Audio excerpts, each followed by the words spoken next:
All right, this is jaysanalysis.com. This night I have a special treat, an author who has influenced me quite a bit over the years. It's been a long time since I spoke to him. Last time we talked about unified field theory, and that file got lost on a dead computer. That computer is completely frazzled and fizzled. But thankfully, Dr. Farrell has agreed to come back, and tonight we're going to talk about some of his works. What I'd like to start with is something that's a little bit difficult. I found, I think the first time I looked at the topological metaphor chapter in the Giza book, it was very confusing because I was still, pretty relatively new to Neoplatonic theory and looking at, a lot of these Greek terms. It was fuzzy, but I think I have a much better handle on it nowadays. So what I'd like to do is get you to kind of maybe go into some of this, give us an explanation of it, and then how that kind of undergirds where you take a lot of your other research and work. Well, it's an unusual idea. Harvard, they're the Harvard Norton Poetry Lectures for 1973. They're titled The Unanswered Question, but what he does in those lectures is he takes music and explains it using Chomskyan models of grammar to non-musical audiences. So basically what he's doing is he's doing music theory, or a kind of meta music theory in a way, and showing kind of common structures that occur both in language and in music. And that really kind of inspired me, because what he was doing there is he was taking analogical thinking to a very high pitch. And I started playing around with it. I actually bought Chomsky's books as a result of watching those lectures and read them, and his linguistics books. And I started playing around with basically a kind of topology of analogies, if you want to look at it that way. And I came to eventually, this is a work that I've been doing for quite some time when I had the time to do it. I came to the conclusion that if you took the various metaphysical systems that existed in classic times, Neoplatonism you mentioned being one of them, you could do the same with Vedic systems, you could do the same even with Christian systems, with Buddhist systems, and took away all of the language and used a symbolic notation for what they were talking about, something very interesting occurs. And I call it the topological metaphor of the medium, because this gets to be a particularly intriguing way to look at Platonism, Neoplatonism, some of the Hermetic texts. So let's do a thought experiment to explain what it is, or try to. Let's put it that way. It's always better to say to try, because sometimes I'm not too good at putting this into speech. But imagine a sea of infinitely extended sameness. In other words, you cannot imagine any distinctions within it. This would be what the Neoplatonists would call simplicity, or aplotis. But you could also say it's a nothing in the physics term, because in the physics sense, because in physics, in order to be a something, it has to be observable. It has to have distinction. Right. Now imagine you take this nothing or no thing and cleave it. At the very instant that you do, in other words, you're imagining a mathematical function which itself allows you to do this, and that function is itself negatively specified, all right? So in other words, you're making a kind of a formal definition. Imagine there exists a function that allows you to do this, so you cleave it. Now, what do you have when you cleave that nothing? You have three things, actually. You've got what topologists would call a region, one region, you have another region, and then you have the common surface between the two, which is itself a nothing, and it's also infinite. So you've got three infinities, but the difference now is what you've started to do, in at least the mathematical terms, is you started to add information to the system, all right? And in the formal description, this is a very important point for people to understand. In the formal description of each of these three things, or three nothings, differentiated nothings, as it were, what you've done is you've added information, but the formal description still contains the symbolization of the original nothing that you've cleaved. Mm-hmm.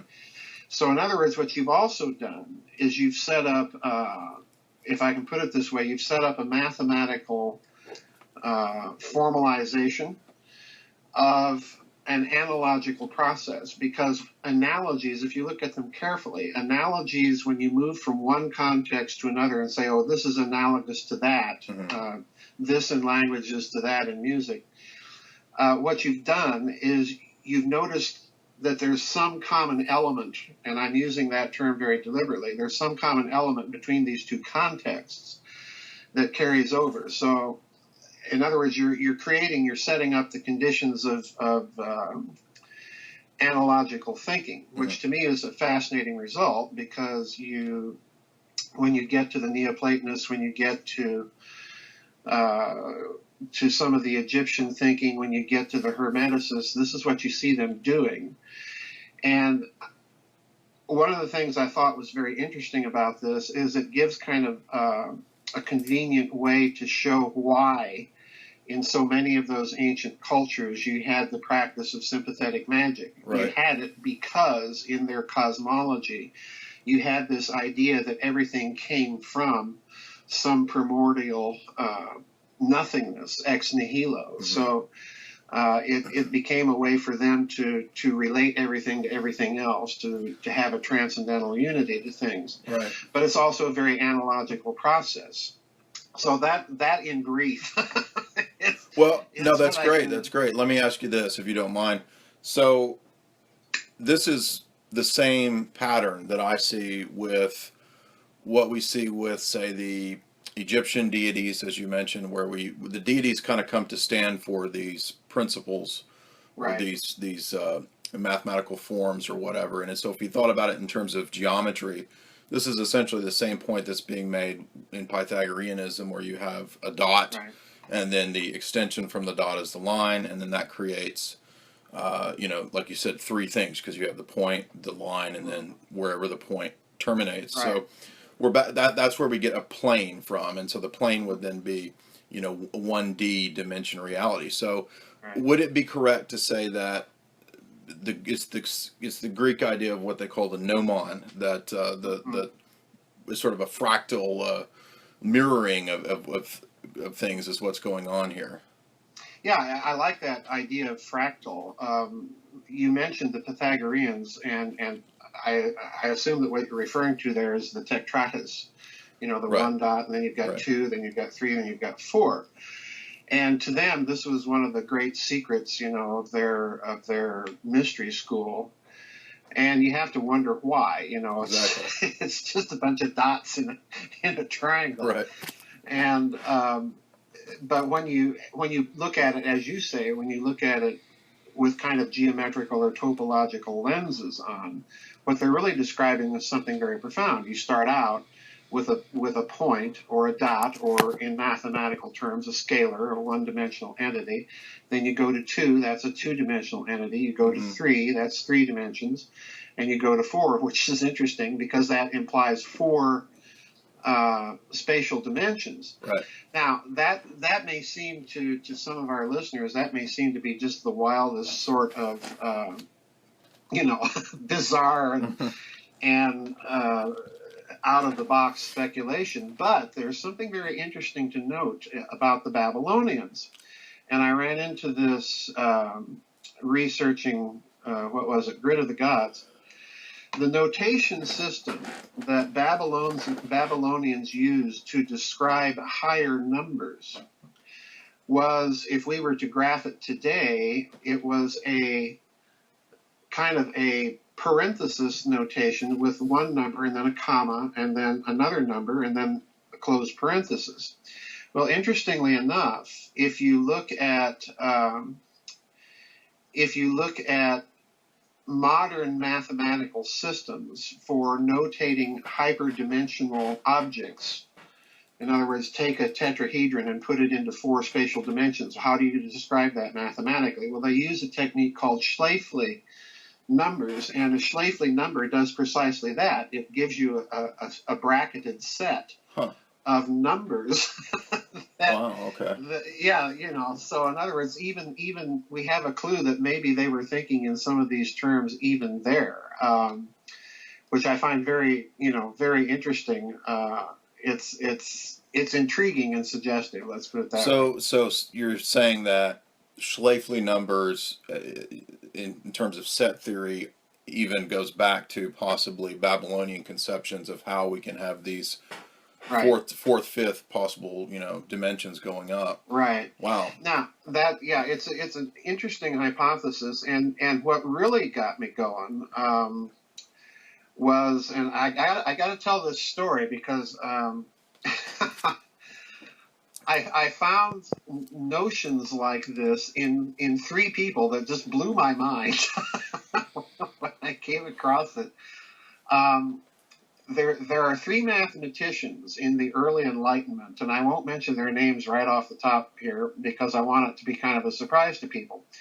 The first guy that I read says, "Okay, yeah, I've been reading the ancient mathematicians and geometers, and it occurs to me in reading them that it looks like they may have had a form of analysis which has either been lost or suppressed." Right. And it's very clear from the context that he thinks it was suppressed, okay? Wow.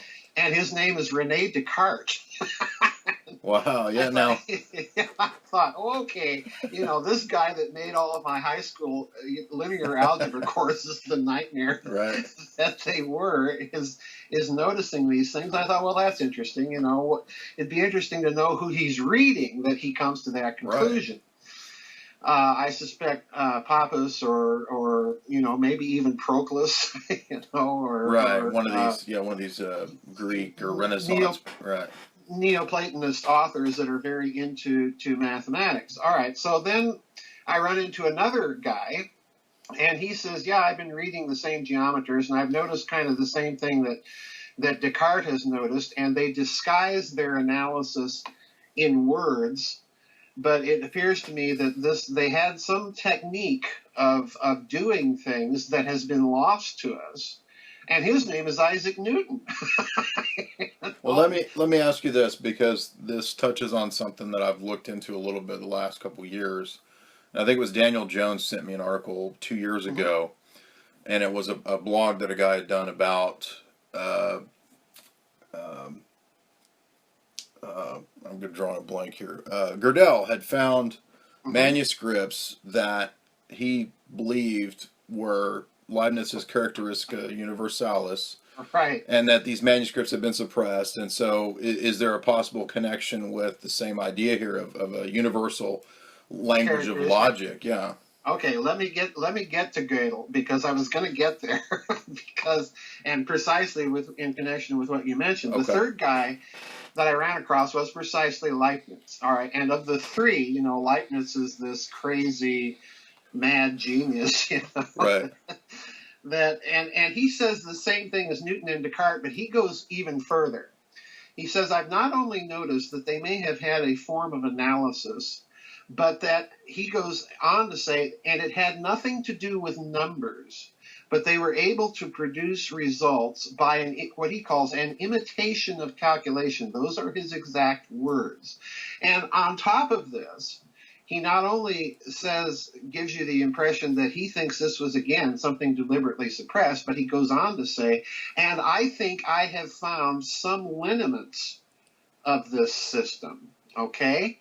And that's an extremely interesting thing to say, because I think what these 3 men may have done is stumbled across or been thinking in terms of something similar to what I've been calling the topological metaphor of the medium. Well, in Gödel's case, the very interesting thing is that he comes across manuscripts that he thinks indicate that Leibniz had actually developed this Characteristica Universalis, this kind of universal calculus that he was trying to create, and that this had somehow also been suppressed. Now, I have never found, and I know the article that you're referring to that Mr. Jones sent you, because if I'm not mistaken, I may have been the one that sent it to him.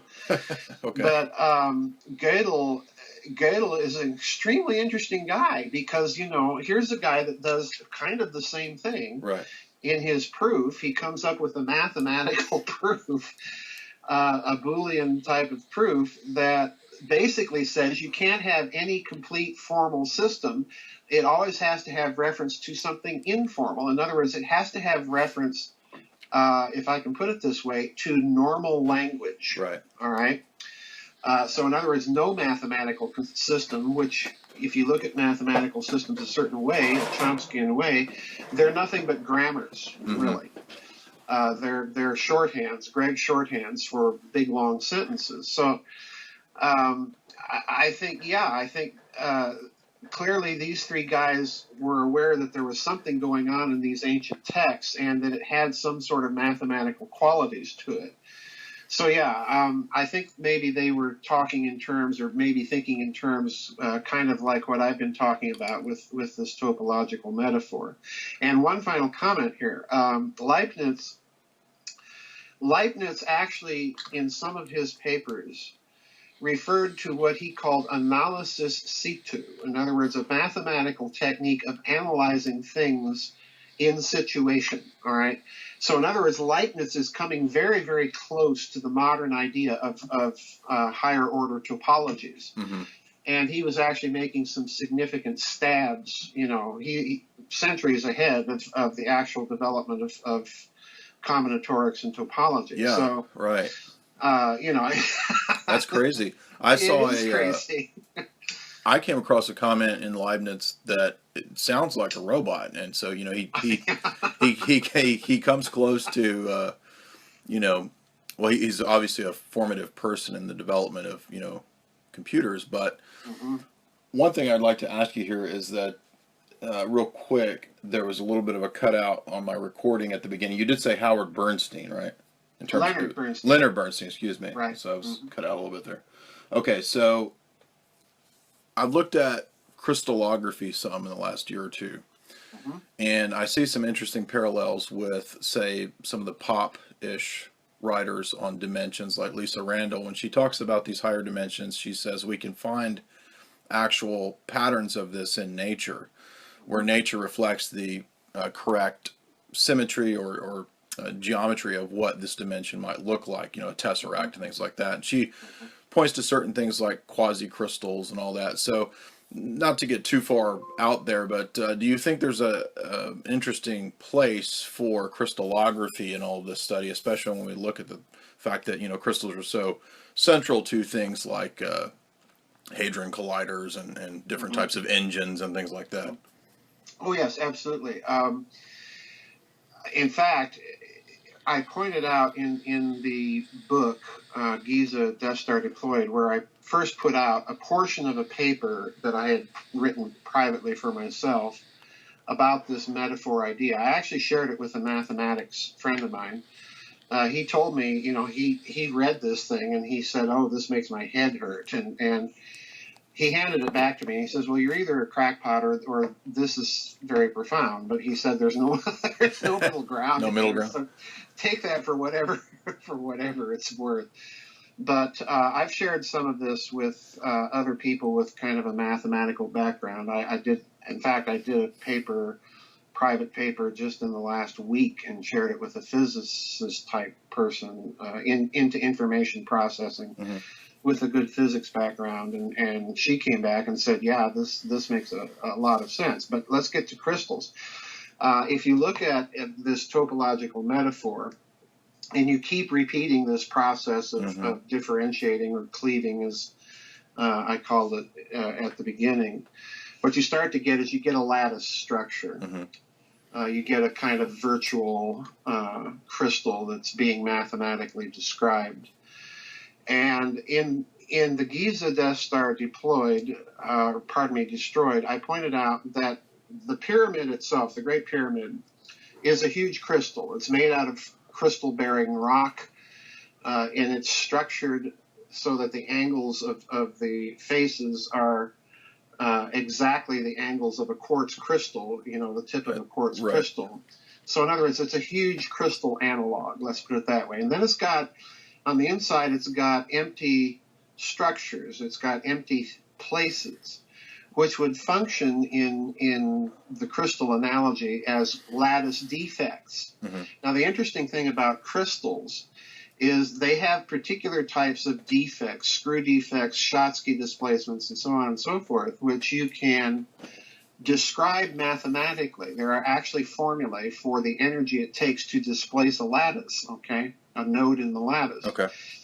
And the interesting thing about crystals is you can describe them. You can describe this lattice structure with tensor calculus, which is, of course, a higher dimensional mathematical tool of analysis that is used quite a bit, actually, in Well, you mentioned it quite a bit in unified field, so I recall. Yeah. Right. Yeah.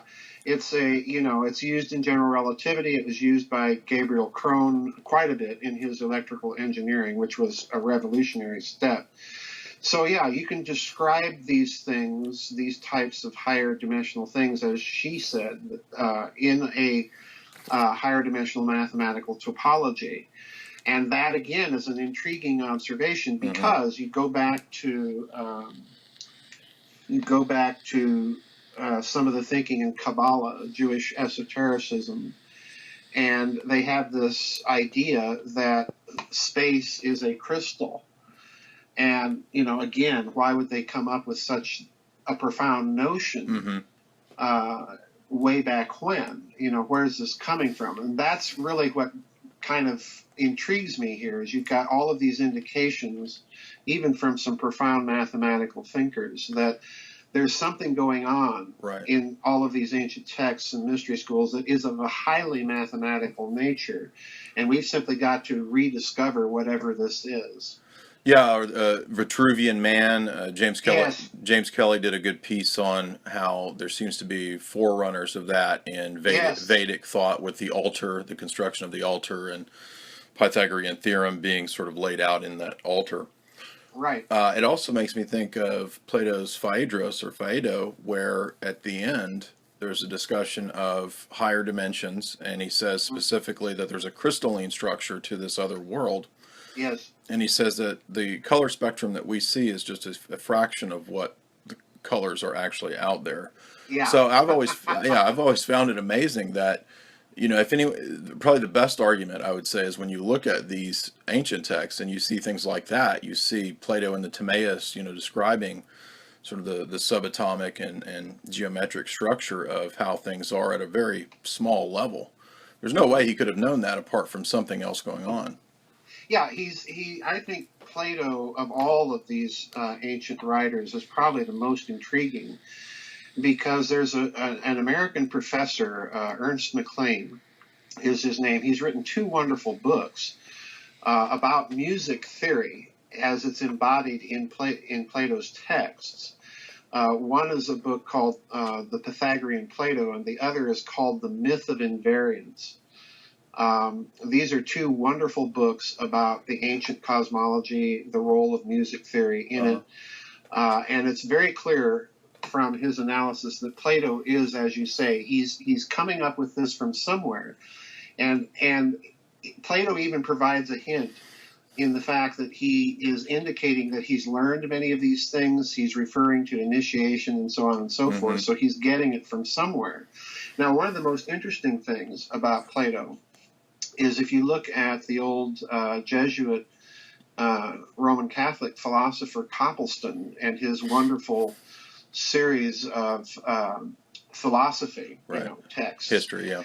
Yeah, Copleston comes up with a very interesting table of how the Platonic system works, and he has ta mathematica, the mathematicals is what Plato calls them, where these are the higher forms. And it's interesting that Plato uses this word, because had he known the term, or had he had access to higher order topologies, he would have probably called them the topologies, all right?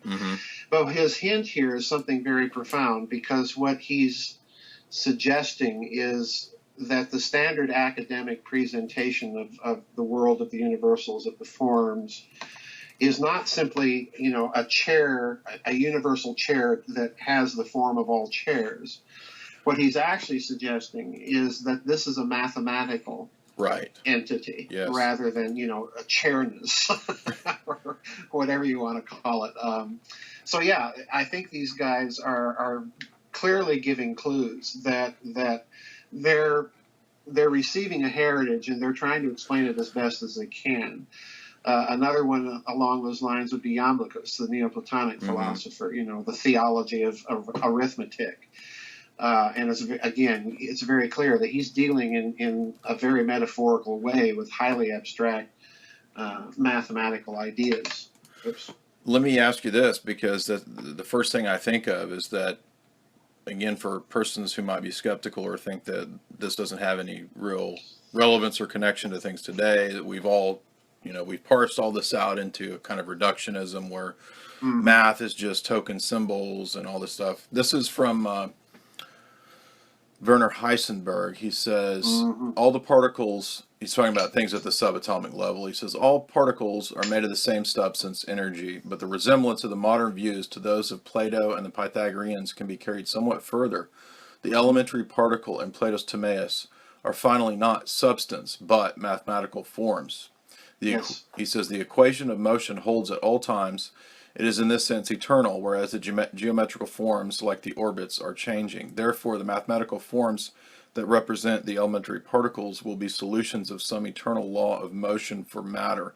This is a problem which has not yet been resolved. So here we have Werner Heisenberg, one of the premier quantum physicists, saying that, at that level of reality, the subatomic level, we're actually dealing with what he specifically says, Platonic Pythagorean notions here. Yes. Yeah, and I'm glad you read that quotation. Isn't that from Physics and Philosophy? One of his two books he wrote on.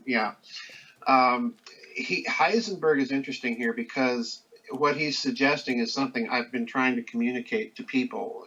People think of particles and quantum mechanics as being these little tiny billiard balls, that they're whirling around in their Large Hadron Colliders. And what they really are they're packets of mathematical information. That's exactly what Heisenberg is saying. And again, he's exactly right, because you look at the mathematical descriptions of these things, and what they're really doing is they're describing topologies, geometries, that are the only way that you can describe these things and make any sense out of them. And that raises all sorts of conundrums about well, exactly what are they spinning around in their machines? But I take the view, they're spinning around little packets of mathematical information. Well, Brian Greene even says that in his pop books. He even says that at that level, it seems to be information. We have studies coming out that light encodes information. So let me ask you this: what do you think? What is your view of light in relationship to these things? Well, you have the wave-particle duality in modern mathematical descriptions of light, and this led to all sorts of philosophical, and they're still going on. There's philosophical debates in modern physics, but the bottom line is, and let's go back with this to something that you pointed out with an earlier quotation from the Pythagoreans, I believe it was, that you're looking at one very small end of the spectrum, okay? Light is energy. So as such, it's got a specific information content in the form of frequency. And you look at the whole spectrum, not just the auditory spectrum, but not just the optical spectrum, but the entire spectrum of the harmonic series. And something very interesting pops out. And I've mentioned this many, many times in my books, and I'm not sure that I've ever put it clearly enough for people to really latch on to. The first unification in physics is not electromagnetism, it's music. Right. And the reason why is, and again, this is what Bernstein brings out in his lectures so very well in the very first lecture. If you take any fundamental, say the note C on a piano keyboard, in the naturally occurring harmonic series, there's going to be an overtone that lies in the crack between B flat and A in the naturally occurring series. And what this meant was, if you were to tune a keyboard instrument to the natural series, you could not modulate or change key from one key to another during the course of a piece. You'd have to stop and retune the entire instrument in order to do that. So what happened was, and the Pythagoreans pick up on this, they call this the Pythagorean comma. What happened was, is you have from a very early period in Vedic literature and Pythagorean literature, you have this idea that if we just could figure out what this interval was, we could tweak it. We could engineer, and this is a key word here, we could engineer a slight adjustment to make the harmonic series perform with all 12 notes. Interesting, it's a Sumerian number, 12 notes, on the keyboard and bring about a unification of the harmonic series. Now, let's take that idea, which they did, of course. You know, this is what happens finally in Western music after the Renaissance. You have that mathematical adjustment being done, which gives rise to our Western music that we still listen to today, from Bach to the Beatles. Mm-hmm.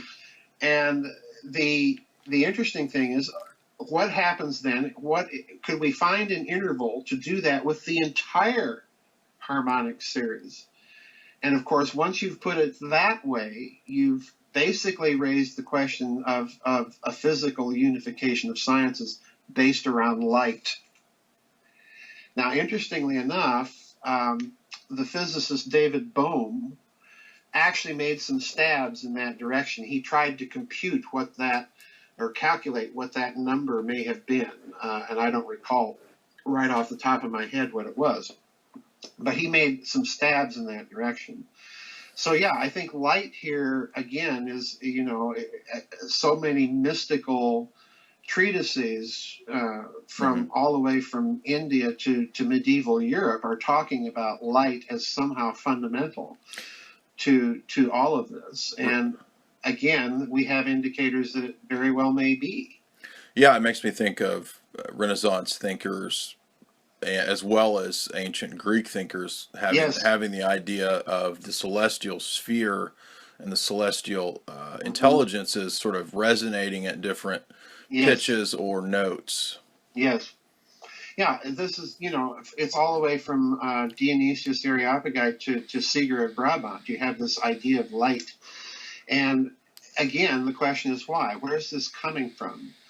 And I suspect, you know, along with Newton and Leibniz and Descartes, I suspect that somehow this is all part of a very high science that may have existed in high antiquity that was subsequently lost or perhaps deliberately obscured. Mm-hmm. And they've been trying to get back to it.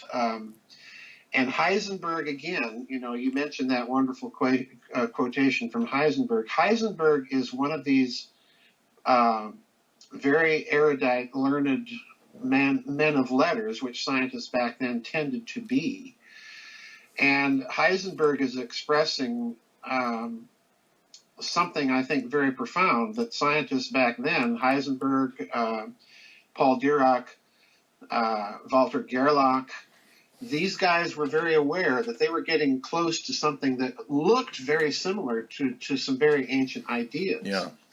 And, you know, to me, that's another indicator that there's something going on way back when.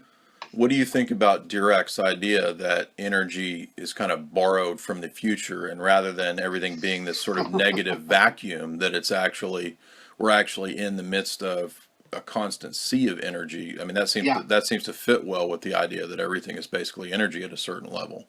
Oh yeah, absolutely. I think Dirac is correct, and Dirac and John Stuart Bell and people like this. Dirac is an interesting guy because, as you say, he's got this idea that you're borrowing energy from the future. Well, if that's the case, what people really have to latch onto here is what Dirac is really suggesting, is that time in the mathematical descriptions of relativity, the way that time as simply a delta t function or a fourth coordinate in a coordinate system, that's an inadequate mathematical description. Mm-hmm. What he's suggesting, if I can use the mathematical term, he's suggesting that time is not a scalar.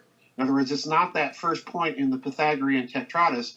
It's further down. It's got its own kind of multidimensional characteristics. Well, that's interesting because in the Soviet Union, back in the late 50s, early 60s, a very famous Soviet astrophysicist by the name of Nikolai Kozyrev. Nikolai Kozyrev was noticing that the sun, according to the chained-up hydrogen bomb model, wasn't spitting out enough neutrinos. Okay? So he decided, well, there has to be some other energy source going on here. And he speculated that it was time, following Dirac's suggestion. And what happened then, Jay, was very interesting. What happened then was Kozyrev was roundly denounced in Pravda as a quack, a fraud. Yeah. And this guy is an internationally renowned astrophysicist. So in other words, it's like suddenly calling Einstein a fraud and a charlatan. Okay. Well, and the Soviet Party had that guidelines where the party determined what science was. You could exactly. And Cardinal Bellarmine lived inside the Soviet Union for a while. And anyway, so they denounced Kozyrev in Pravda. What really happened was they took him out of the public view and shoved him into some very classified research projects. Was what really happened. And we didn't learn this until after the fall of the Soviet Union, that Kozyrev had been doing all of this highly classified torsion research inside the Soviet Union and designing these very weird devices based on his research that time was not a scalar.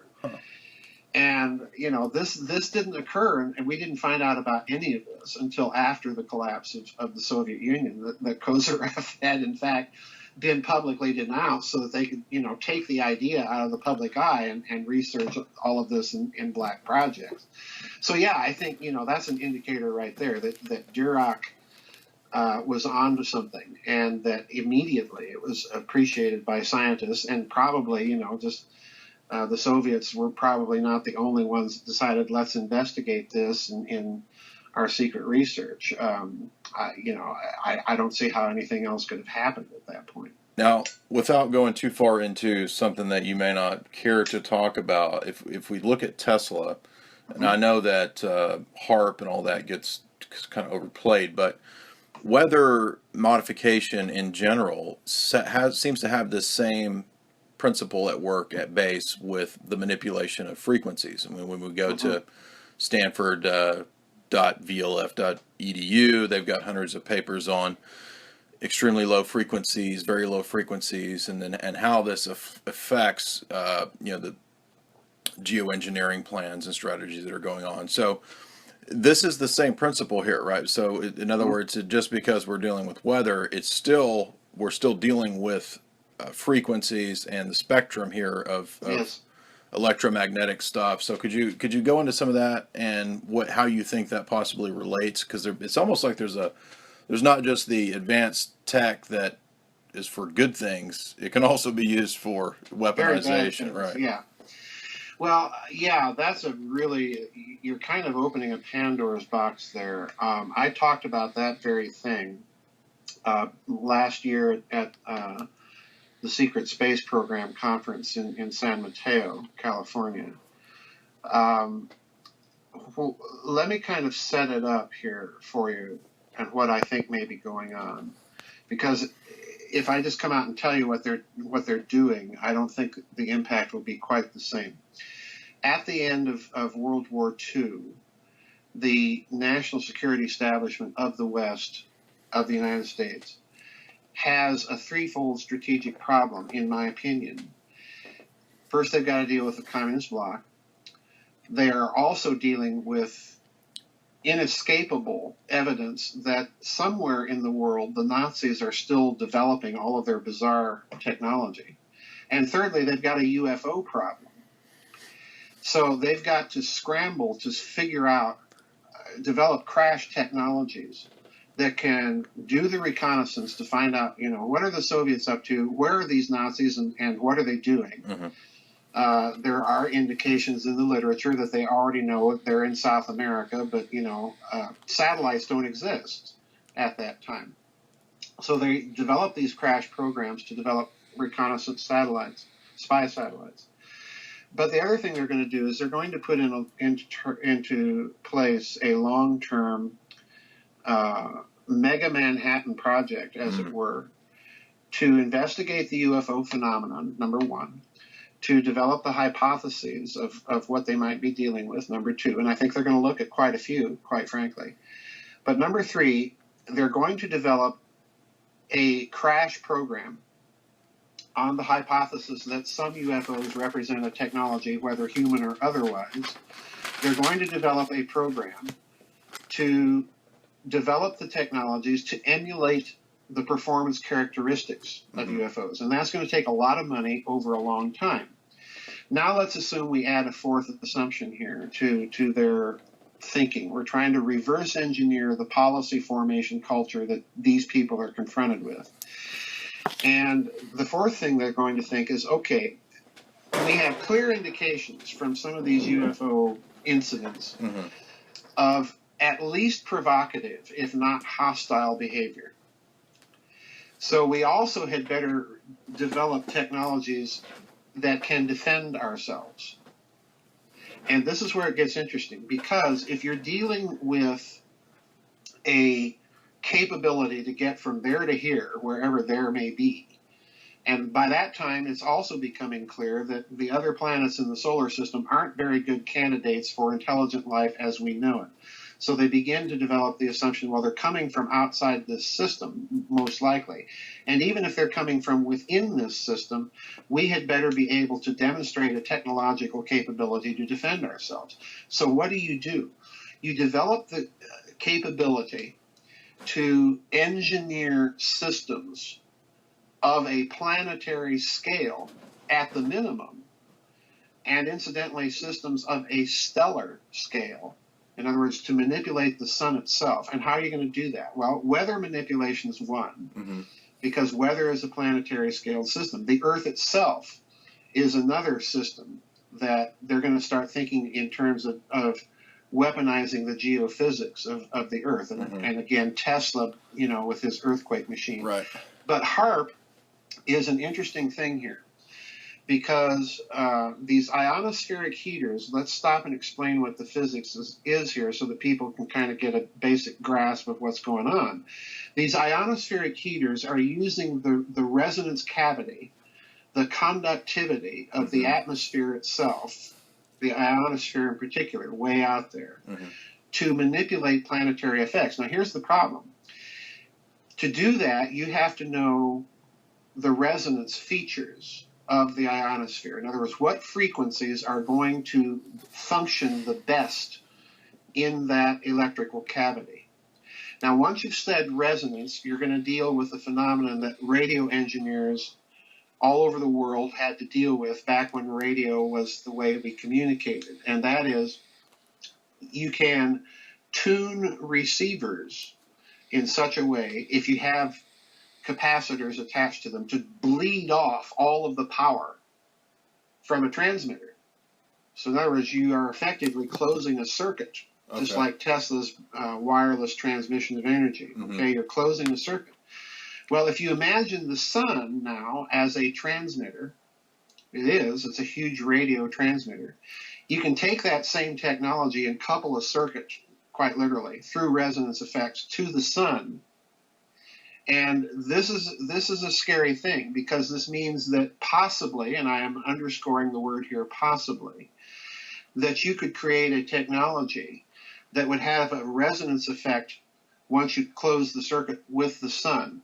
So in other words, they're playing around, in my opinion, they began playing around with these gigantic systems engineering simply for the purpose of demonstrating a capability far exceeding hydrogen bombs for humanity to defend itself, if necessary, against whatever it is that they were encountering in their black projects and UFO reports. Would this tie into the idea of the electric universe, that basically Yes. what we're dealing with is a sun that's basically an engine?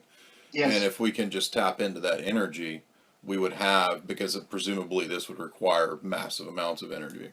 Yes. Yeah, absolutely. Absolutely. It's, resonance is an unusual thing because you can accomplish a lot with it if you know how. The old adage of soldiers marching across a bridge, they break step. And the reason they break step is if they keep pulsing the bridge long enough, they're going to load so much energy into the bridge that the bridge cannot damp it and it will collapse. All right.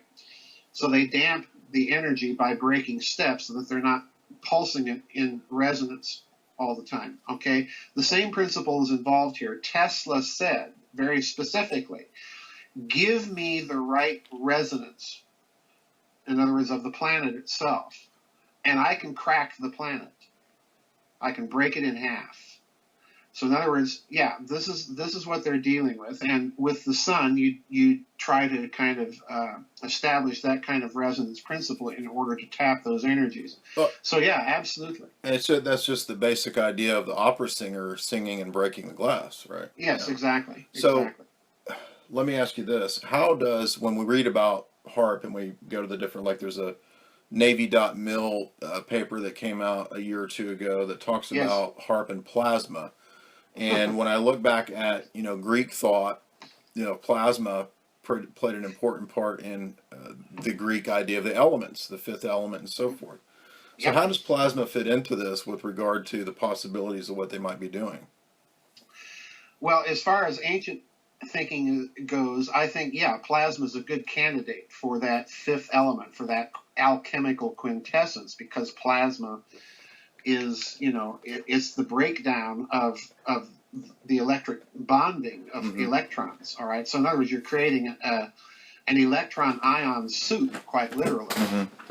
And what this will do in modern terms, what I think they might be doing, is they're trying to create the electrical conditions in the ionosphere that through plasma manipulation, in other words, you're creating a plasma in the ionosphere, is what you're doing. That would allow you to do any number of things depending on how you configure the plasma. It would allow you to interrupt communications. In other words, you could switch everything off. You and I wouldn't be having this conversation. You could, through certain resonance effects by beam mixing in a certain area, you could create a huge electrical dipole between the ionosphere and the Earth, which would result in enormous electrical lightning strikes, enormous. And this would be something that you could target, you could repeat in a certain area, all right? So you'd have these enormous lightning bursts falling on the same place over and over as the charge differential built back up every time. So you could do that with it. You could engineer weather systems by creating thermal differentials in the ionosphere that are going to steer weather systems a particular way. You can do all sorts of stuff with this. And if you go back and look at those early Bernard Eastland patents that actually set up HAARP to begin with, if you look at them carefully, he's proposing all of this: missile defense, weather modification. It's very clear. Yeah. Now, speaking of the lightning, I recall seeing a couple years ago the declassified DARPA budget, and one of the things that they were involved in was tapping into the extreme amount of energy of lightning, because there's thousands of bolts, millions, however many it was, going on at once all over the globe. Right. So the idea, being, could we tap into all these lightning bolts? And I suspect that if that was the release budget, there's probably a lot more going on than just tapping into lightning bolts. Oh yeah, absolutely. Because to do that, you again have to have a system that is able to engineer the planet on that scale. Right. So, in other words, yeah, you've got the Earth itself, then, in a certain sense, becomes your capacitor. It becomes your dielectric, and you're drawing on all of that energy that's been built up in planet Earth. And the way you do that, in my opinion, would be you'd start pulsing the Earth, but you'd do it at different places on the surface of the planet. You'd create standing waves, basically, strong enough that you would move them through the planet, and as these different waves are intersecting at certain points on the planet, there you're going to get a tremendous scalar potential where all the vectors are adding up to a pure magnitude of force at that particular place. And again, I suspect that this is part of the physics thinking that may have been behind what some people call the world grid, and why we find all of these ancient structures at peculiar locations on, very clearly thought out locations on the planet's surface. Giza, Teotihuacan, Angkor Wat, Pumu Punku, Teotihuacan, I think I already mentioned. So, yeah, these things are positioned at places where it would be natural to have these interfered standing waves in the planet meeting. And that again, I know I sound like a nut, but that again implies what they're doing is they're playing around with physics. That's what, right. It's a very sophisticated sort. If we keep in mind what we said earlier, that the principles that we're talking about that you've mentioned with topology and with reality being so highly structured, at just the fabric of reality itself being information, then it would stand to reason that that was always the case. And if that was always the case, then this structure would be applicable 1,000 years ago. I mean, it was still the case then too. We're just discovering something that was either known before or is becoming known. So yeah, exactly. Let me ask you about how this ties into transhumanism, if you don't mind going there. Sure. Because what we're doing here is I watched a lecture by Regina Dugan, who was at Bilderberg this year, the former DARPA head who went to Google. And in that lecture about 3 years ago, she was talking about how really all DARPA does is discover the secrets of nature and then improve on them. Mm-hmm. So what we're doing here with turning Earth itself into a kind of technology, which is what you're describing, leads further. There's all sorts of possibilities that might come out of this. And so once again, with alchemy, the homunculus, the golem, all of these ideas of transhumanism have older precedents as well. So tell us about what you think about the Philosopher's Stone and transhumanism and where it's going. Well, I wrote a book with a friend of mine, Dr. Scott DeHart.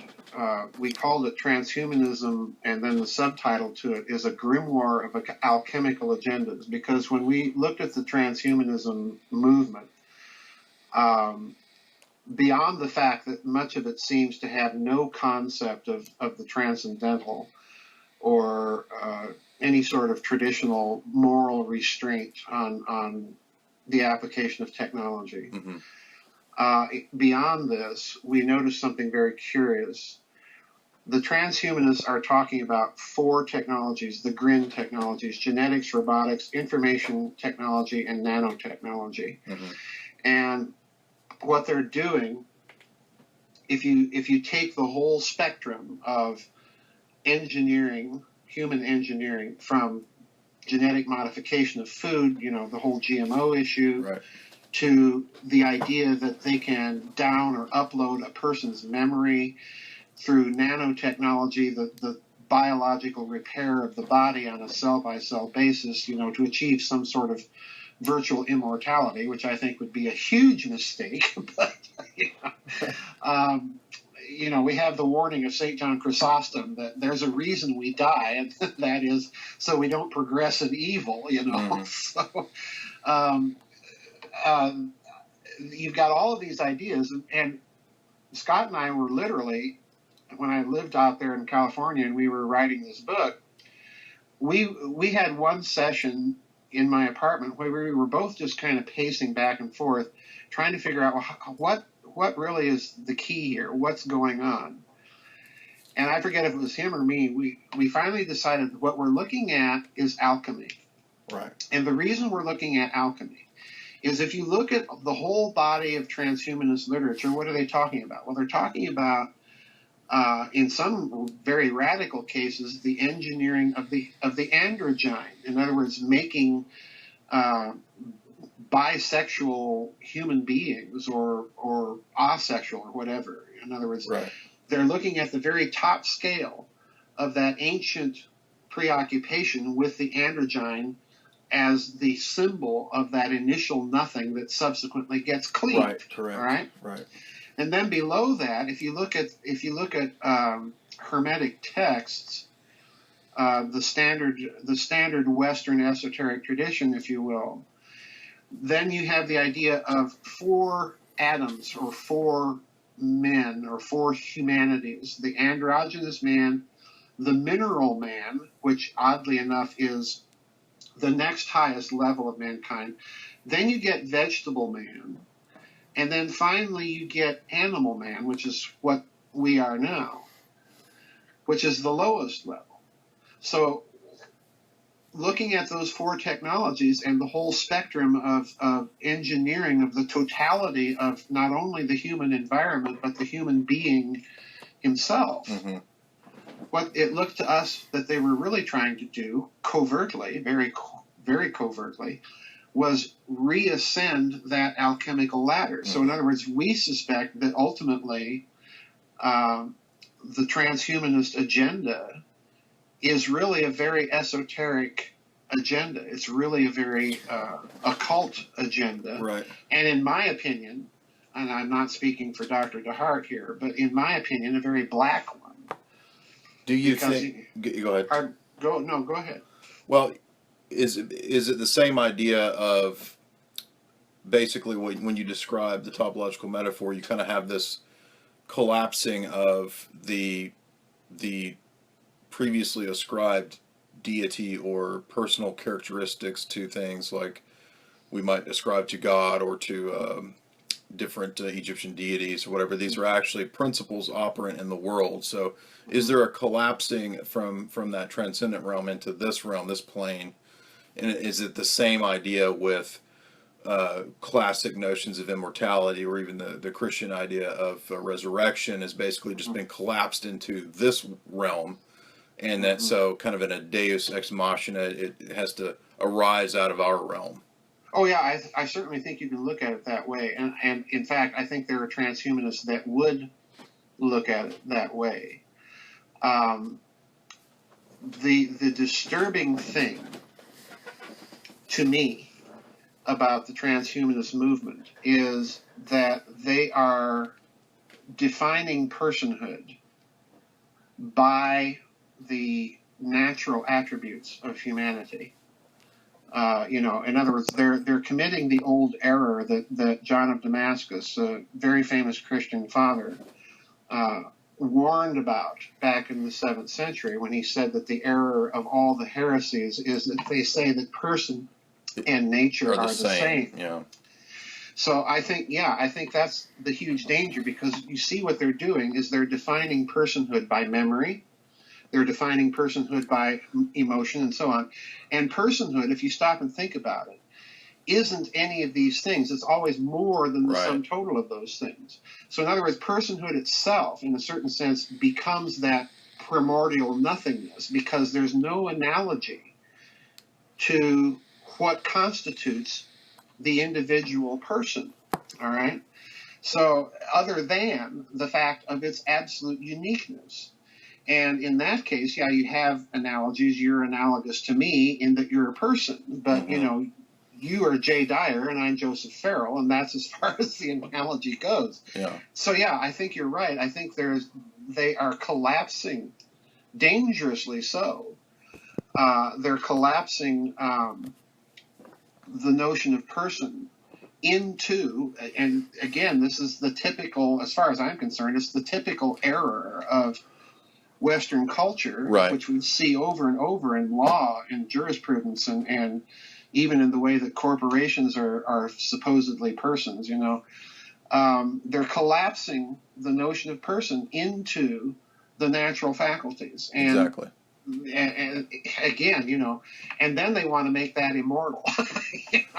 Yeah, and some of them even talk about the fact that like Martine Rothblatt and her copycat lover person that's the robot, they ascribe the fact that the memories that have been stored, they view it like that's actually the person, just because it's, in other words, a recording is not the same thing as the thing itself, right? Exactly. So Exactly. it makes me think of, and you highlighted this so long ago in God, History, Dialectic, that what happened in the West was that when we got to the point where the notion of simplicity was such that it basically erased personhood as a unique characteristic. So Yeah.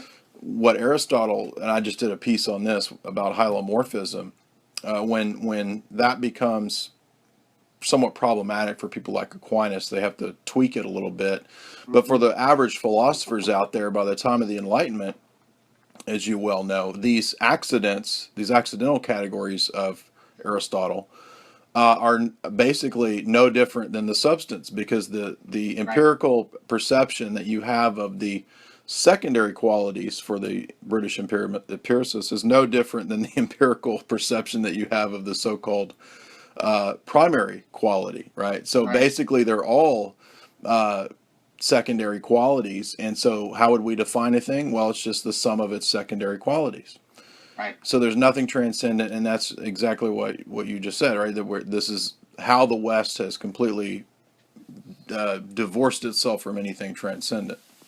Yeah, and it's the let's point out something else that falls out of the topological metaphor, and this you see, I think, very clearly in those Neoplatonic philosophies. You see it very clearly in various Eastern religions and philosophies, and that is, if you take that initial undifferentiated nothing and say, well, that's person, okay, and then you cleave it, you've got more persons, all right, you keep doing it over and over, so you have a whole lattice structure of persons, which is interesting. It's a both and sort of metaphor of the communio sanctorum, the communion of the saints. But the problem is if you look at ancient Eastern religions, you get the cosmology that the whole universe is a living creature, and therefore they don't have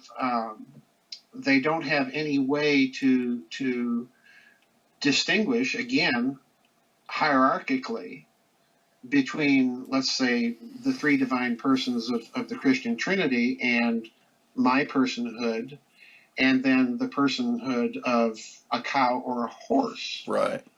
But even there, we've got to remember that Basil of Caesarea, one of the Cappadocian fathers, when he gives his, I think it's in his third epistle, when he gives examples of hypostasis, the word that's used for person, he says, well, Peter, Paul, John, and then unusually, and when I came across this, I said, whoa, there's another little indicator that there's something else possibly lurking in the background here. He also mentions this horse and that horse. And I thought, okay, that's another curveball for Western thinking. What's he saying here? And I think, again, what he's getting at is this distinction between the natural faculties of the soul and the individual consciousness, or I, or ego, if you will.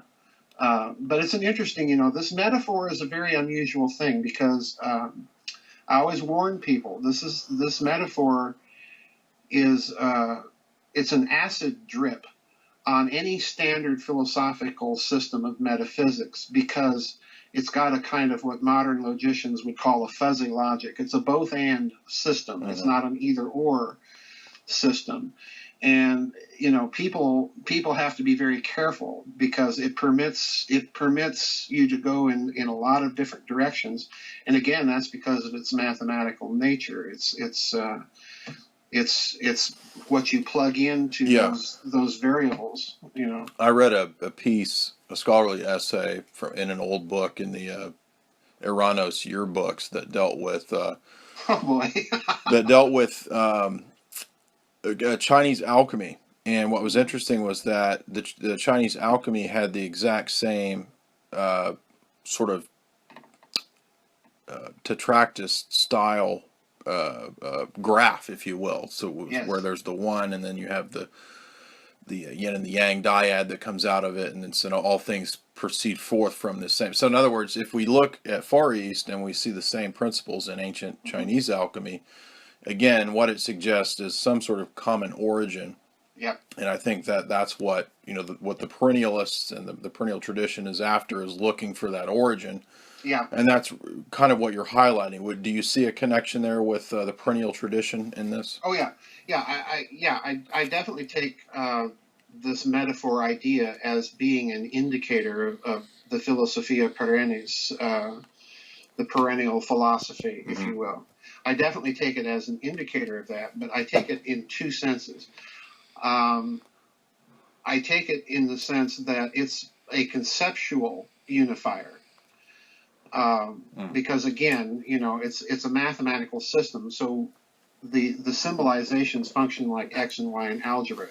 It's what you're putting into that X and Y that will change the way the metaphor is interpreted in this culture versus that culture. All right. But the other thing I think it's an indicator of is an historical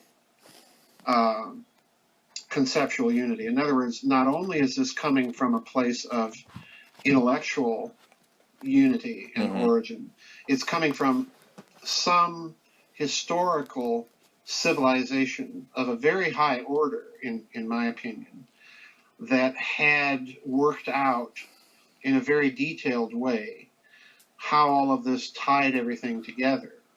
And we're just, in my opinion, quite honestly, we're just sort of on the beginning of trying to reconstruct this.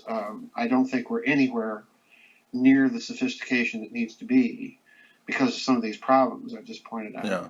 Well, certainly the advanced tech that we know about is just fantastical, and so I mean, there's no telling what else is going on. And I have argued in agreement with arguments you've made for so long that these advances have to be based on some alternate metaphysic, because the standard, as you call it so correctly, mass consumption physics, it doesn't make any sense. Right? It's not working too well. Right.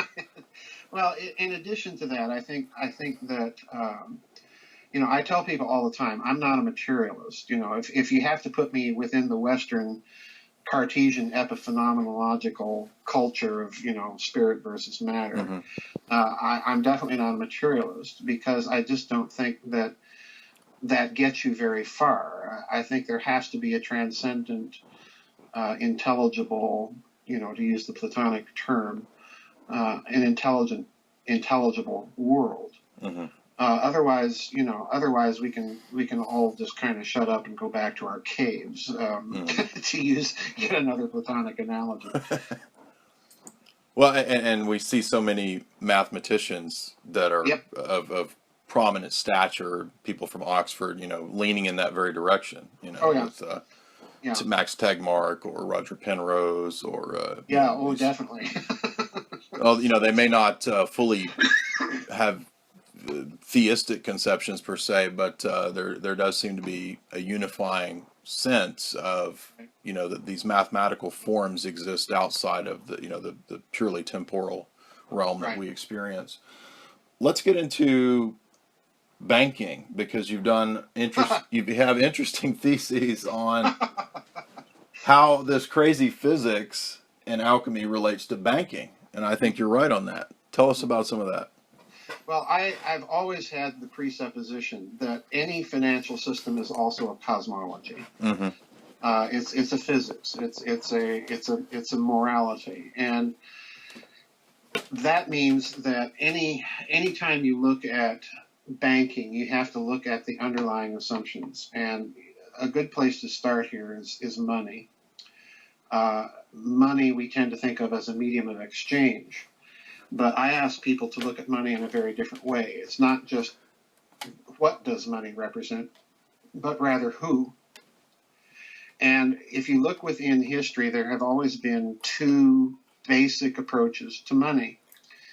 The first approach is that money represents the actual human creativity and productivity of the surplus, so to speak, in ancient times of the state warehouse, okay?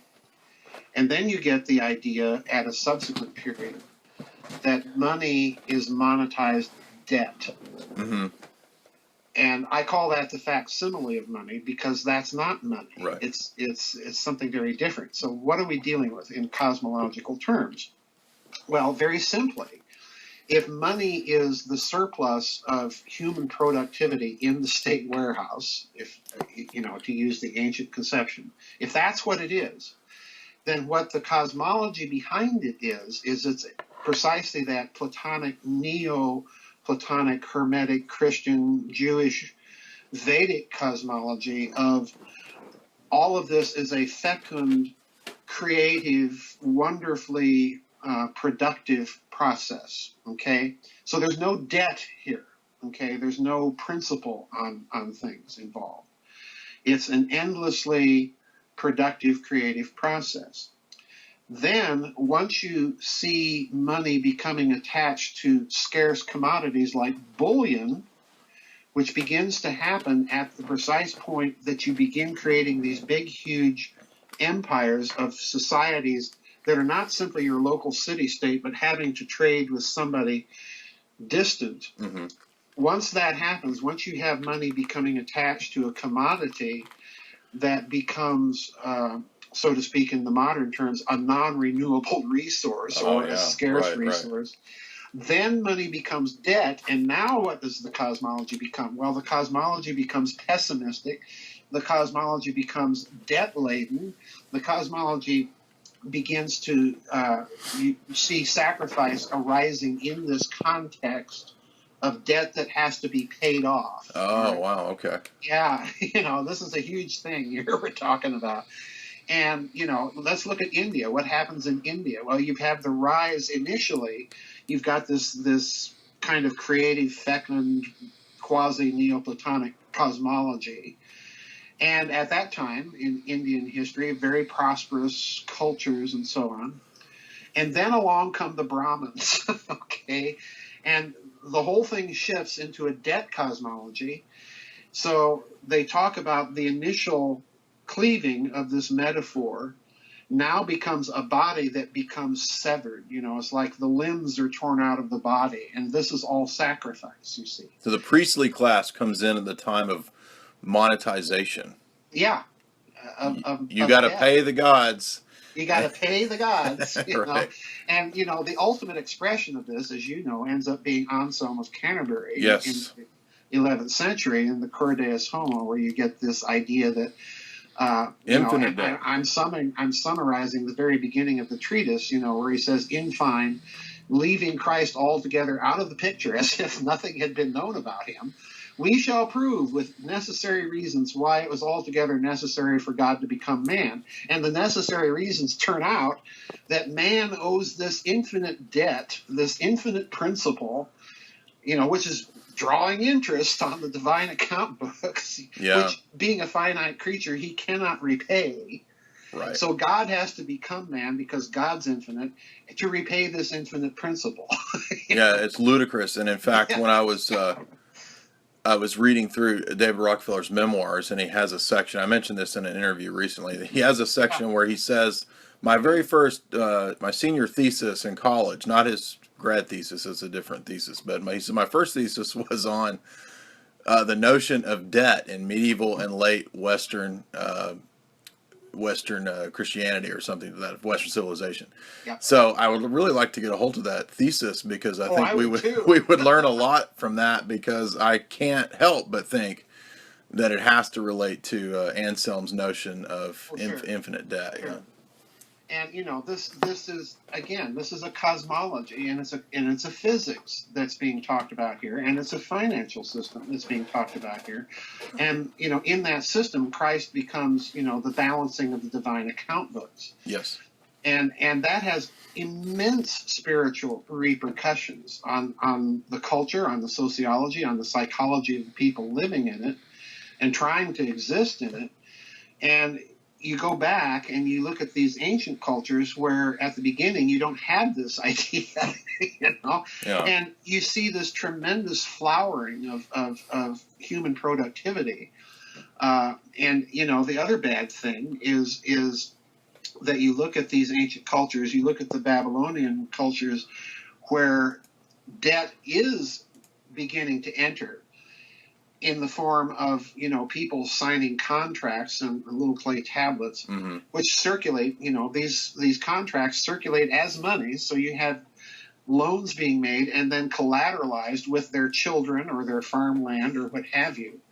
And as debt piles up, production collapses in these societies because Right. people just finally give up and they leave their fields. You know, they don't farm.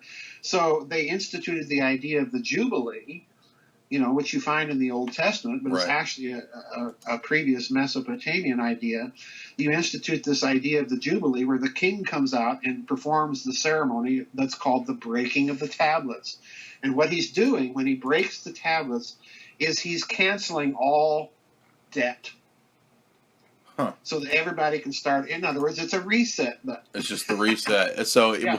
where have we seen this recently in Yeah, global economics, right? Yeah, exactly. Wow. You know, now there are papers out now. If you follow the financial world, I talk Mhm. about this with Catherine Fitz all the time.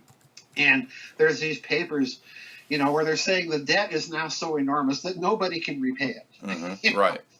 So are we going to keep feeding that system? This is really the debate. Yeah, It's especially not that, happening. that derivatives market is Oh, yeah. some outrageous, impossible, you know, Yeah.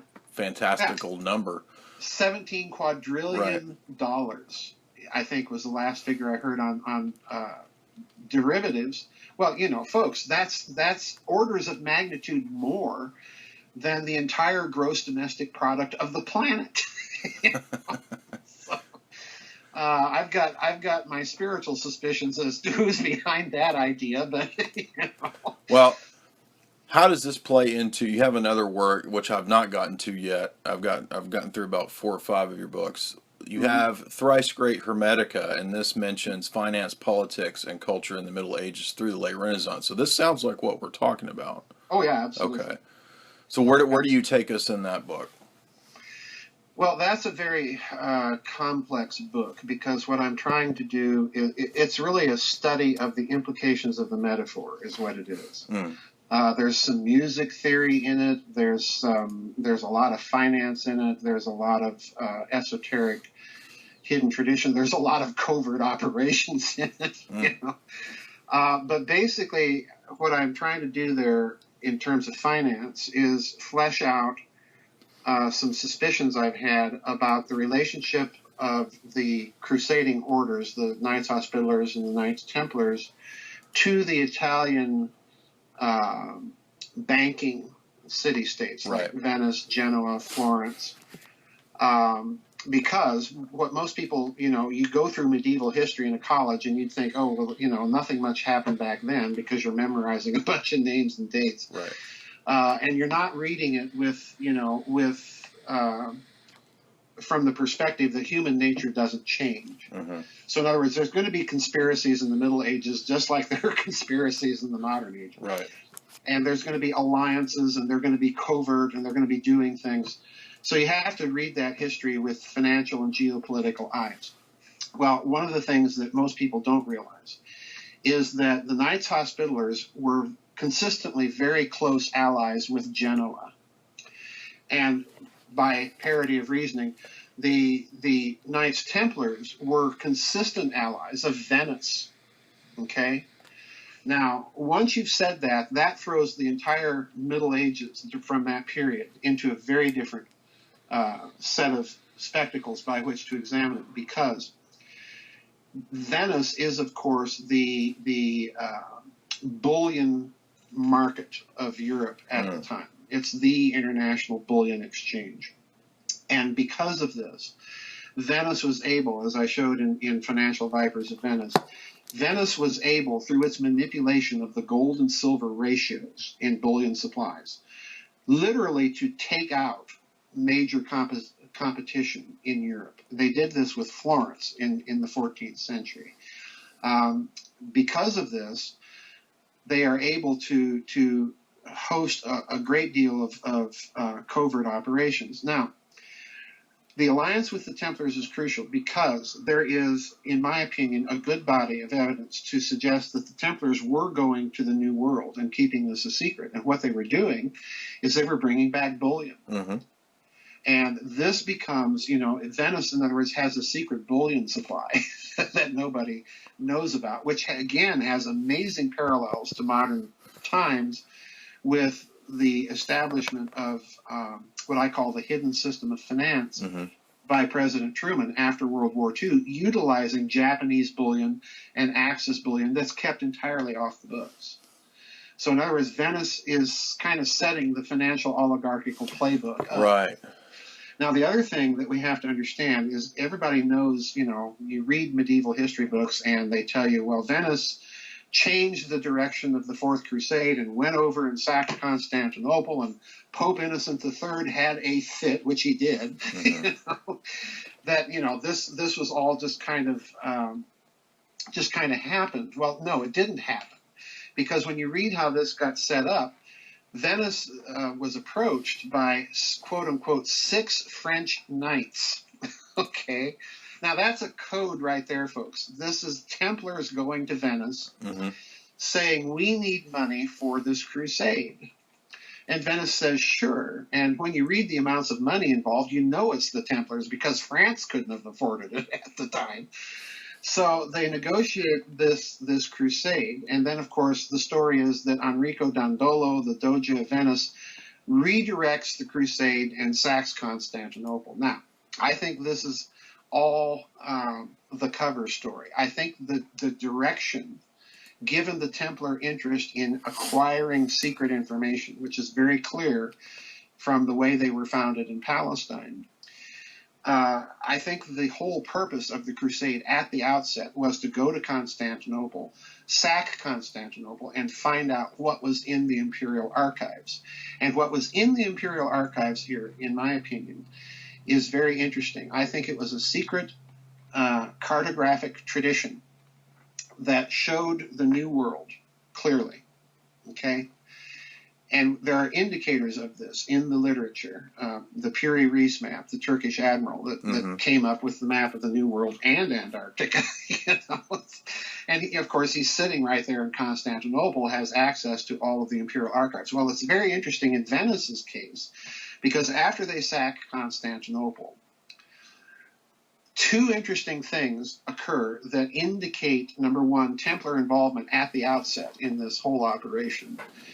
And number 2, indicate that the purpose may have been precisely to get and acquire some of that cartographic tradition. The first thing is, there's a letter from the Venetian Podesta to Pope Innocent III that is carried to Pope Innocent by a Templar. So in other words, Templars were in the crusade, okay?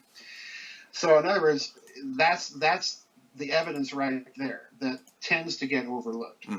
And then the second thing is that the Venetians do is the Podesta, the Venetian governor that they impose in Constantinople, is a fellow by the name of Marin Zeno. The last name is Zeno. Okay, and when I found that, I said, "Aha, bingo! There we are."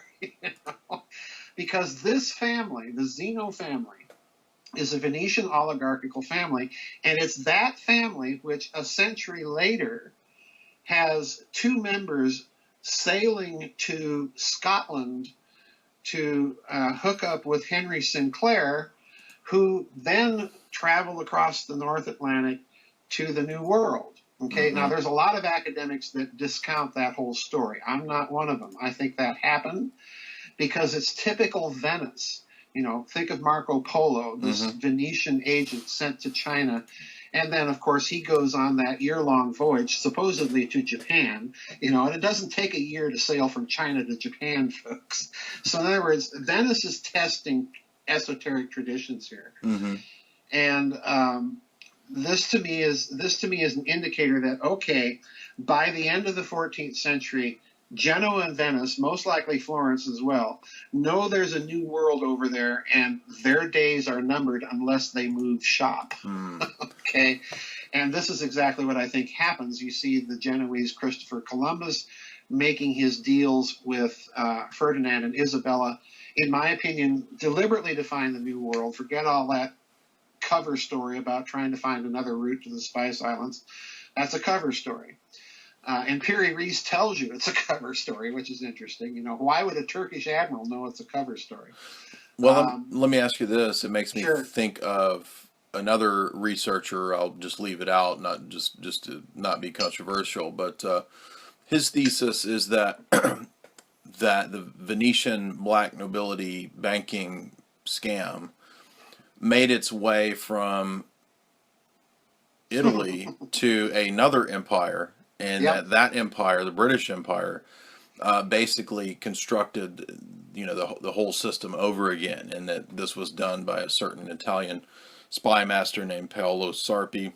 Sarpi, yes. You're talking about Webster Tarpley. I am, yes. Yeah. Tarpley's absolutely correct. Okay. I was going to ask you, but I didn't want to, I didn't know if, yeah. Oh, no, I like Tarpley's take on that because, he studied this period of history, at George Mason University and Catholic University in Princeton. And, I taught medieval history, and I'm noticing the same things, and like any professor, I'm thinking, okay, there's a story here that nobody's really reporting. Yeah, no, I never heard this, yeah. Yeah, and no, he's absolutely correct. And I'll tell you why. Here's let's do a little kind of thought experiment here. I don't know. You've probably had medieval history in college or been exposed to it at some point. And then you get the standard medieval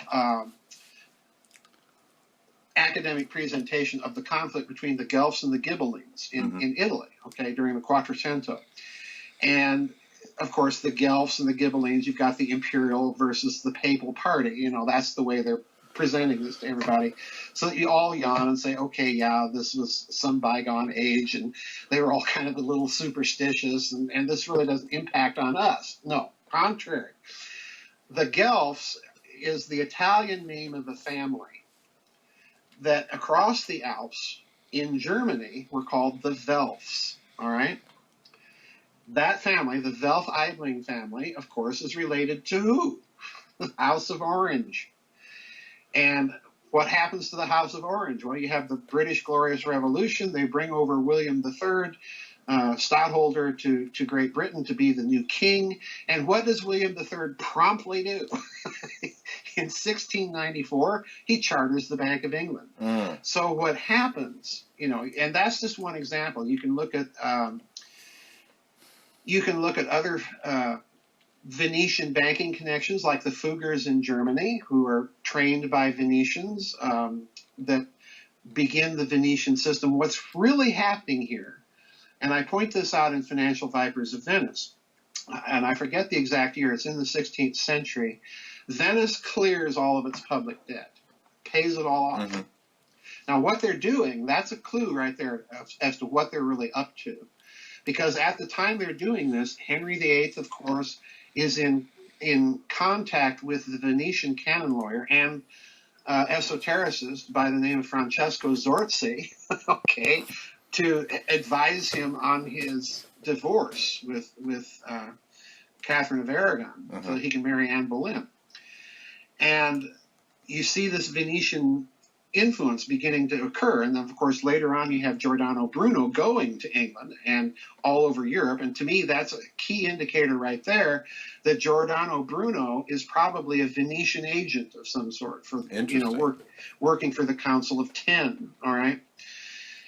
So and of course, he comes back to Venice and he lets slip on, I want to start this secret society called the Jordanistas. And at that point, the Venetian fellow betrays him to the Roman Inquisition in Rome. And of course, we know the rest of the story. So in other words, they're trying to keep him shut up, But so essentially, a lot of spy games is what's going on. Oh yeah, here, a lot of spy games. But when Venice clears the public debt, this is a clue of what they're doing. They're converting everything to liquidity so that they can move shop. So in other words, all of the family fundi, all the family foundations, there's another key Venetian invention that we see in the modern age so very clearly: Ford Foundation, Carnegie Foundation, Rockefeller. Yes. All the family foundations move out of Venice. So in other words, they keep control of their wealth, but the wealth moves. Wow, that really is the foundation structure, isn't it? Oh yeah, it really is the foundation structure. This is Michael Corleone from Godfather 1 to 2 to 3, right? Yeah, and you see what's happening now very clearly if you put it into a geopolitical context, because what's going on with their knowledge that the new world exists, they know they have to move shop if they're going to keep their wealth and power and their prestige. So what happens? You have Genoa hooking up with Ferdinand and Isabella, sponsoring Columbus, and meanwhile the Venetians are moving through Germany up to Amsterdam and on into England. So in other words, they're pushing the center of their operation to what will become the Atlantic powers so that they can maintain their family position and wealth. Now, if you don't think any of this is related to modern times, just think of Queen Victoria, who was fascinated with her family history. And what was part of her family history? Well, the Welfs. She was a Welf Este from that family, and the Este family in Italy is, of course, the De Este, E-S-T-E family. So in other words, yeah, this is a huge bloodline family finance spy game. Wow, fascinating. Yeah, no, I had no idea that might be the impetus for the New World. But that makes perfect sense why it would be. Yeah, and interestingly enough, as I point out in Thrice Great Hermetica, the Pope at the time, Giovanni Cibo, Innocent VIII, is again, we have the tie to the military crusading orders, because he and the other principal papabile that was running against him in the conclave that eventually elected him are both described as knights. So, you know. Oh, okay, yeah, right. Ding, ding, ding, right there, you know. Now, so I wonder really, how what Columbus was. It's a voyage of revelation rather than a voyage to discovery. Now, how far do you think this translates up into the modern world? Because I know in conspiracy banter, it's quite common to talk about, banking and this and that, or people talk about the Vatican, or we talk about whatever. But what about Malta and Knights of Malta? Because I think that does have an important. It has an important place in all this, but a lot of times it's passed over, except for certain groups who want to say, well, it's all the Vatican that's running everything. Well, I don't think that it's all the Vatican, but I think that the Knights of Malta is important because there are so many CIA, MI6 ties to Malta. Yes. Let me give an analogy so that people can get out of their head this idea that there's one locus of all powerful, omnicompetent planners orchestrating everything. In other words, it's not the Zionists, it's not the Vatican, it's not the bankers, it's not the Rothschilds. What you have in the international deep state, so to speak, is a mafia. Yeah. And around the mafia table, the Dons, think of The Godfather, when all the Dons are getting their rings and they're sitting at the table and they're making their deals, and then they all put their in smoking cigars and sipping brandy and getting along as the best of friends, like at a Bilderberg meeting, and then they all go home and they shoot each other. Okay, that's what's going on. Right. There are several factions, and they're all in this mad scramble to be the dominant faction during the end game when they set up their big global government. Mr. Putin has other news for him, but that's what's going on. It's rival factions, right? It's rival factions. And there are rules of the game. Right. There are. Now, where does the Sovereign Military Order of Malta come in? Well, that is essentially the continuation of the Knights Hospitallers. Right. All right. And it does have international sovereignty. It is recognized in law, international law. So you can literally travel under a diplomatic passport as a member of the Sovereign Military Order of Malta. Now, here's the interesting thing to those people who don't think this has any tie-in to any modern event. At the time when the Oklahoma City bombing happened, the governor of Oklahoma was a fellow by the name of Frank Keating. Yep. All right. And I'd actually corresponded with Governor Keating a couple of times when I was working in the Oklahoma college system at the time. So, a nice guy. He wasn't mean or anything. But interestingly enough, Governor Keating's brother wrote a novel prior to the Oklahoma City bombing where a federal building was bombed. And the guy that performed the deed was a fellow by the name of Tim. Okay? Right. And in addition to this, Governor Keating is the guy, one of the people, when they picked up Andreas Strassmeyer in Roland, Oklahoma, right, traveling on the interstate without any plates, they put out a bolo alert to pick this guy up. Governor Keating, after he had been picked up by a state trooper and held in the jail, Governor Keating called that particular sheriff and said, "You've got to release him. He's got diplomatic immunity." Right. Now, interestingly enough, Governor Keating's a member of the Sovereign Military Order of Malta. Wow. So, by the way, that book that you're mentioning, when you open the cover, it says in the cover, there's a dedication to the Knights of the Circle or something. Yeah. Something to that effect. I don't remember the exact phrase. And it's not talking about the Knights of the Golden Circle, but it's saying, dedicated to all my fellow knights, basically. Exactly. So, yeah, this is very powerful. I'll tell you who else was a member of the Sovereign Military Order of Malta, and that was Bill Casey, Reagan's CIA director. Yes, he was. Yeah, he was. So, in other words, this is huge. They use these networks very carefully and very deliberately. And Casey called his agents under him, he called them Templars. Yeah. So there's no accident here, and it also makes me think of Breivik and all his Templar regalia and all that too. Oh, yeah. So deep state games at work here. We're getting an hour and 40, so I guess we'll go ahead and come to a close. But what can we expect from you in the near future? What are you working on now? I just finished a book that'll be coming out with Adventures Unlimited. David Childress told me that probably the end of July, early August. It's called The Third Way, and the subtitle to that book is The European Union, the Nazi International, and Corporate Fascism. It's kind of bringing the Nazi International part of the story up to the modern period. And I know it sounds just totally wild and bizarre to think there's any connection with the European Union and all of that, but it's a very it's founded by exactly, and the plan of people like Alvin Toffler writes about the third phase, third wave, after Industrial Revolution, Technological Revolution. Now we have to go to this third way. That's the sort of merger of Western capitalism and communism, right? Yeah, and it's nothing but fascism. Right. That's all it is. Totally. The book has three. The whole book is very controversial, but there are three chapters in particular that are highly controversial.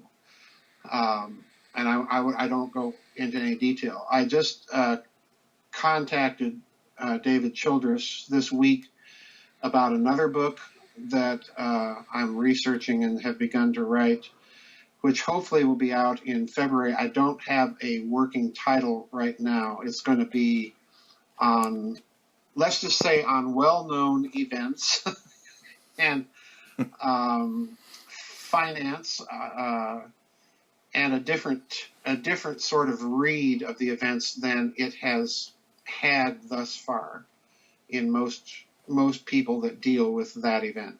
In terms of global finance, you're saying? In terms of global finance, in terms of scenarios of how to interpret what happened, and who was involved. There are some glaring problems, in my opinion, as to what may have happened. You know me, I'm a synthesizer. I look at everybody else's research and I say, well, wait a minute, here's this and here's that. So yeah, it's going to be kind of continuing that whole story of international fascism in yet another way. Okay. Well, excellent. We'll look forward to that, and I'll have links to your books and to GizaDeathStar.com. Is there any other Thank you. sites that anybody needs to know about, or is that just the main one? Oh, those are my sites. All of my blogs are on my site, and then they automatically get posted to Facebook and Twitter and so on. So. And you have a YouTube channel too, I think, where you go load up your reports. All right. Right. Well, thank you, Dr. Farrell. I'm Thank you. very honored, and I appreciate it. And maybe we'll talk soon in the future. All right. Thank you for having me back on, Jay. All right.